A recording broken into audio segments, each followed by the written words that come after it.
Hello everyone, GameDog here, and welcome back to Let's Play Stick Ranger. So this time around, I think I said I want to go to the castle, but there's a couple things I want to do here real quick. Mainly equip these. I did a little bit of grinding in Forest 1, and actually managed to get two greenstones, which raise your dexterity by 10. I'm gonna give one of them to the magician, because more dexterity makes it so he casts more often. And I also want to give another one to our priest, because more dexterity for him means his auras give us more defense. Let's see. Let's also raise these up real quick, and then we will go heal up, and then we'll go to the castle, because that is the first that is the first of a certain kind of boss called a mega boss, I believe. He's right there, but let's see here. Let's go back here real quick, heal up. We don't need to sell those things right now. So let's go in. The castle. So let's click on that. And let's see here. Now, the castles, the mega boss levels are set up a bit differently. How they work is that it's just one big open room. And then, let's see here. I'm actually going to turn all these guys on for now. And when you go to the other side, it's a single boss who's like among one of the most powerful in the whole game.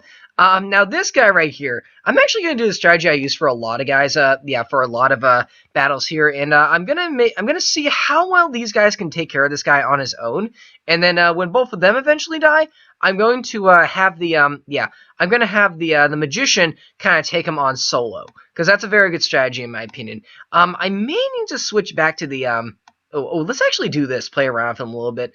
I may need to switch back to the explosion to make my life a little bit easier to deal with him.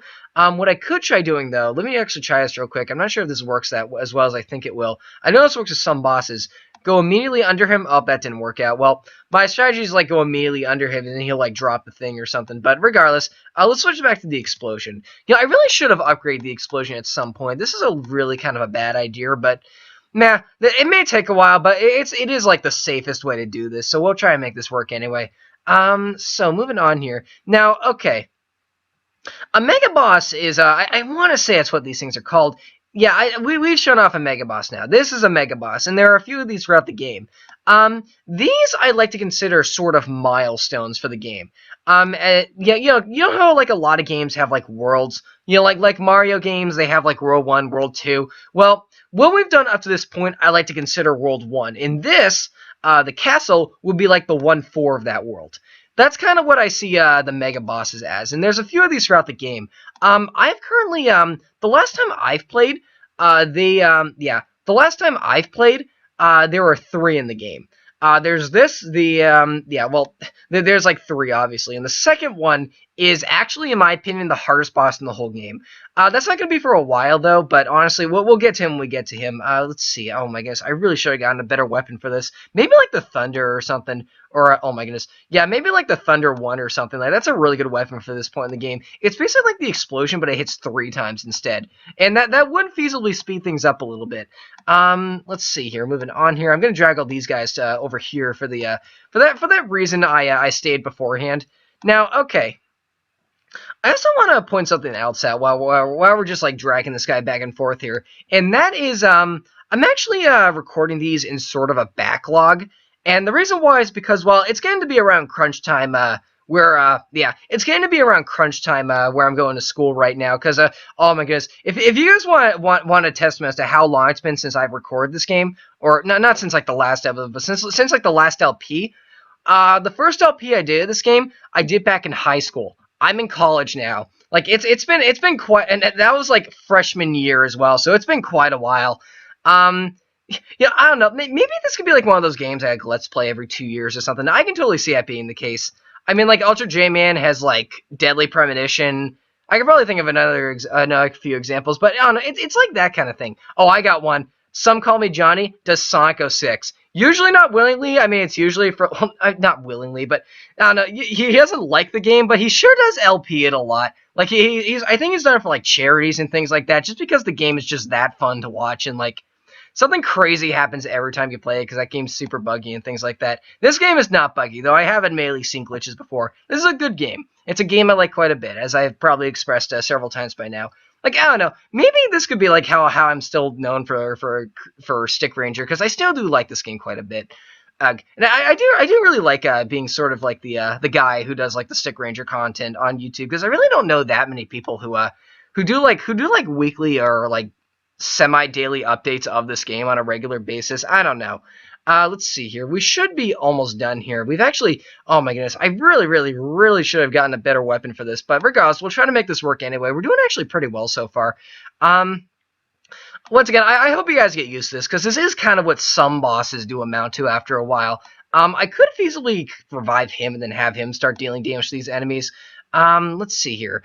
I don't want to do that, though, because it's risky and a waste of money. And despite I can get more money, like I just feel like this is the most intelligent way to take care of this guy. Let's see here. Yeah, oh, and if you are wondering, the reason why I'm not using the volcano here is because they keep flying through him.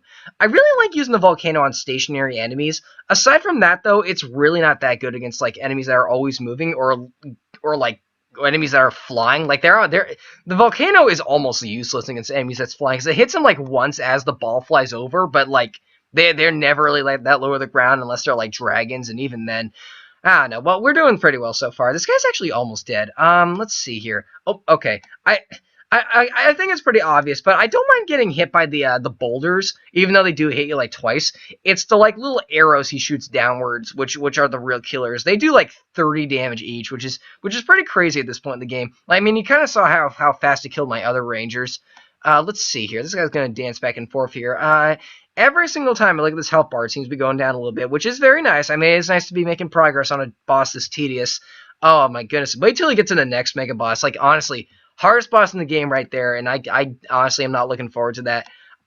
So let's see here. We're going to take you out. Every time I look at that health bar, it's going down a little bit. Very happy about that. Let's see here. Weaving through these little fireballs really nicely, I feel. Like, honestly, I feel like I'm really good at this game. Of course, again, playing this game for as long as I have, you kind of expect that at this point, but I don't know. Like, I don't know. Like, I've seen some other people play this before. I've never really noticed how hard it is to get used to the controls of this game. Like, it must be like a Smash Brothers thing, in which, like, it's hard to get used to if you're first starting. But, like, after you've played it for a few years, or I've, like, played every game in the series, it's just really easy. I don't know. Maybe I've reached, like, that sort of state in which this game is, like, second nature to me, because it kind of does feel like it at this point. Like, I'm just weaving through these fireballs like it's nothing here. Okay, this guy should be almost dead. Thankfully, I mean, hopefully we'll get one of the rare drops from him too. We actually did. We got oh, that's not one of the better ones actually. We got the that actually might be the better one. Yeah, we got the vampires card from him. Let's go back to town real quick and actually sell these things. The vampires card I actually want to yeah, the vampires card I actually want to give to the gladiator, because, like, honestly, what else am I going to give him? This basically makes it so every single time I deal damage to an enemy, 3% of the damage I deal to that enemy, I'm going to heal back. Unfortunately, I do not think this counts for the magic attack, so it makes it a little bit worse on that end. It should not be that big of an issue, though. Like, it is an upgrade. And it does make him a lot more useful. Let's see here. We got the castle out of the way, so we can actually start World 2 now. But I actually want to go back to the lake real quick and get this part out of the way. Okay, let's actually turn all these guys on right here. Now, okay, the thing about the lake is, well, when I mentioned before that enemies can't attack while in midair, these kinds of levels, these underwater levels, is probably the closest you're going to be able to get to breaking that rule. And that's because, well, honestly, it feels a little bit less like your rangers are swimming, because they are swimming here, but it honestly feels more like they're flying. Because, well, honestly, anytime anytime your rangers are like below this blue line, which is supposed to indicate water, they can just like move anywhere and attack in wherever they want to. Oh my goodness, and this is why I really didn't want to come here first. Look how much damage these guys are doing to me already, and we're not even like into the second area of this world yet, the second area of this level yet. Let's see here. We fought these fools, so let's actually just move on real quick. Hopefully we'll fight some new enemies. Ah, yes, here we go. Oh my gosh. The underwater sections are also notorious for dropping the medals, which is another kind of compo item. The medals are probably some of the better ones, yet some of the worst ones at the same time.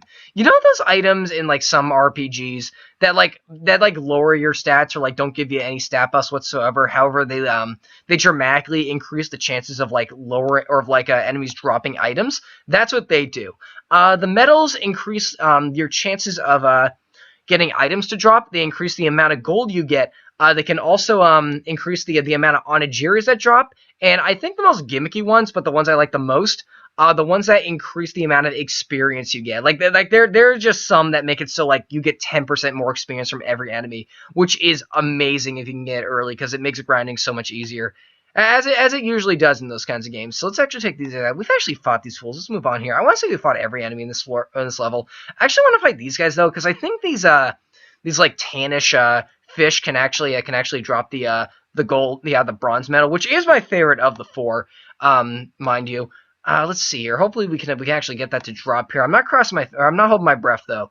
Let's see here. You guys know these guys are actually holding up really nicely. This guy's about half health. I might have to fix that later just by dragging him. Oh, I dragged the wrong guy actually. Oh, it looks like he picked it up anyway. Oh, that's not too bad.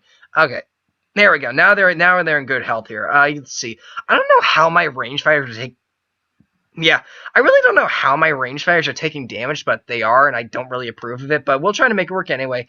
Please drop an eye, Jerry. No, you are not. Okay. Let's actually just move on here. Let's see. We fought these fools. Let's see. We fought you as well. Let's actually head on to the boss. All right. Now the boss. I actually wanna rush this guy in as soon as possible and have him start dealing some major damage because this boss is actually kind of a pain. Oh my gosh, you're right next to a ground. Oh, wait a second. I'm actually going to drag all these guys over here immediately so they can start throwing some volcanoes in. Because this is another boss in which... that's not working out that nicely. This is one of those bosses in which, honestly, like a lot of bosses that like fly mechanically like this guy does, it's a little bit of a pain to deal with him. With classes like this because, well, honestly, the volcano only activates when it gets close to the ground. Okay, now it's just the oh, come on, let me pause. Now it's just this fool again. Let's see, let's give him this back. Yeah, so as a result, let's see here. And as a result, why are you not dragging? Huh, interesting. And as a result, it's just really convenient to have every enemy be next to the ground. So let's see here. Every body part is like at the right side of the screen. I know my priest is still alive. He was just doing some cheat damage before he actually goes away here. Let's see. Let's take these guys out right here. Let's see. I want to take this guy out right now, just like the less enemies I have to deal with, the better. Plus, they have chances of dropping on Jerry like that. I actually want to give you the volcano because that actually will make finding these underwater trees a lot easier. Let's see. Is it possible for there to be an underwater tree? I'm just curious here. Of course, again, I do have to use my suspension of disbelief a lot when it comes to RPGs like this. Because honestly, do you see what's happening here? We're dragging people around to fight like random monsters with like smiley faces. Alright, guys, though. Ooh, the Thunder Spirit actually doing some work there. Oh, wait a second. The Thunder Spirit is equipped to the Whipper. Does that mean that oh wow, wait a second. Yeah, the spirits do actually work on more characters than the one it's equipped to. Alright, that's a bit interesting actually. Let's see. Let's equip this with you real quick, and then let's actually start doing the same strategy with the last boss over again. Let's see. There are two enemies here. I kind of want to take you out first, just because, again, you might have a chance to drop an Onigiri, which will increase my chances. I mean, if all else fails, I can just revive someone and then like revive them later. Oh, you're close to the ground too. If you can stay there, I would really like to take advantage of that. No, you are not. Okay, well, we're gonna have to do this the hard way then. All right, so let's start doing this now. Oh wow, this strategy in the water too is actually kind of easy because honestly, like, it doesn't matter where you are because your rangers can attack from anywhere as long as they're in the water. So let's see here. Let's actually continue doing this here. We're doing very well so far, I feel. We just need to be a bit more patient of how these work here. I mean, this guy does have like a 5-way homing shot, which is annoying to deal with. My best strategy, just stay far away from him, because honestly, if you can drag in time, like, they go away after a while, and they really don't home that badly. I mean, they do home pretty well, but like, they aren't like killing it down on you, which is pretty nice. Let's see here. I would really like to lure you. Oh, okay, there we go. I would really like to lower you down to the ground if possible. You appear to be content with just floating near the top of the screen, though, so my volcano will probably not be able to get as much done as it probably could, which makes me a little bit upset and a little bit salty too, but it should be able to make it work anyway. Let's see here. We're doing very well so far. Kind of like the last guy. I think you actually have less health than the castle boss as well, so it probably shouldn't be that big of a deal anyway. Or it shouldn't really take that long, and thus not be that big of a deal anyway. Alright, let's actually continue on here. Let's see. I want to just pull you within his range and then, like, drag you away as soon as possible. Yeah, there we go. Like that. That's the kind of strategy you need to employ when you fight bosses like this. And also this is also very good practice for the second mega boss, because, again, hardest boss in the game, and spoiler alert, it is actually underwater, which is... Honestly, despite this is actually easier than the castle, I mean, I'm making it look that way right now. Trust me when I say this, that boss is going to make you... That boss might take up like a whole video, but again, we'll get to him when we get to him. You might be actually close enough to the ground for the volcano to do some work. I'm actually going to try it. Oh, you seem to be flying up with some upwards momentum. I'm going to take my chances anyway. Just drop 1, see if it does anything. No, I'll hit you like 3 times. All right, well, whatever. Let's just switch back then. We're back at the explosion here. Let's see. Okay, I'm actually starting to run a little bit low on health right now. Still not really too worried because you are like almost dead and you are next to the ground. Now you're not. Okay. These guys have a very bipolar. Not sure if that's the right word for what I'm trying to go for here, but they have a. Good, get away. Okay. For a second, I didn't click for whatever reason. All right, maybe I should check my mouse. Okay. Or my trackpad in this case. All right. You should be almost dead. 1 or 2 more hits should get you, and there we go. We have defeated the lake. So now we have completed almost everything in World 1, excluding the caverns over here, or the caverns. We might do those next. They're a bit more difficult though. I think I might actually just start at World 2 though, which is Seaside 1. So there we go. Thanks for watching.